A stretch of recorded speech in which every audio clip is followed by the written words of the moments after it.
Hey, what's going on, guys? This is Destiny Heroic, and I'm here today with a deck profile for you. This is the Minerva deck that I constructed and I played on in a match on one of my previous videos. So I've built this a little bit differently than some people might consider to be standard. So let's just get started, and I'll go over some of the choices I made. First of all, obviously the suite of Regalia dudes, Minerva and Angelica. Minerva restands and is a cross ride for Angelica, who spends some time soul charging and drawing you cards. Obviously the starter, every time it boosts a grade 3, you have the option of soul charging a card. And Angelica soul charges each time she attacks the vanguard. So you can actually avoid, if your deck is getting too thin, you can actually avoid soul charging at all, because that's optional, and that has to attack a vanguard. So if you attack a rear guard, you don't have to soul charge at all.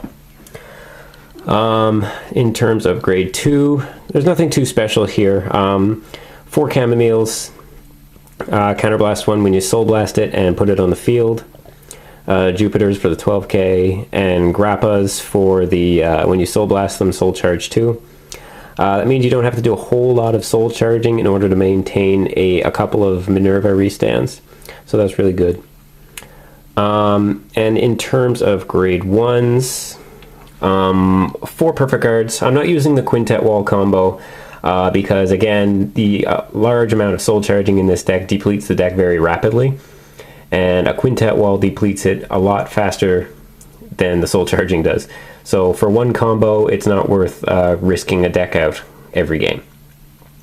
3 owls. The owls are really good because they can pump your Minerva to giant size on the restand, and you can do that after the turn that you have done your break ride. So basically, you can get the break ride power every turn, as long as you have Regalias to put on the bottom of your deck and pump. And also, this is a really good engine for delaying a deck out. You do get a stack of grade 3s that are useless on drive checks eventually. But where Minerva is restanding a lot, you're drive checking twice each turn and soul charging a bit, and you can really risk decking out fast. So that's why the owls are in there, and the owls are a really good card to use in this kind of deck. I'm only using 2 Melissas because there's just not enough room, and I wanted it to fit in some other grade 1s. One of which was Valencia. Valencia has the same effect as Grappa, Soul Blast it and Soul Charge 2. And I'm using 2 Apple Witch Cider. When you guard with it, anything in the guard circle, and if your vanguard is a Regalia, anything in the guard circle during that attack, you can soul charge. So it's pretty good for putting an emergency number of cards into your soul if you're running low. And you can also stick, you will occasionally draw the Melissas and the Chamomiles, and this is a good way to get them into the soul, where you can soul blast them and put them on the field. Now my trigger lineup is pretty simple: 4 heals and then 12 criticals.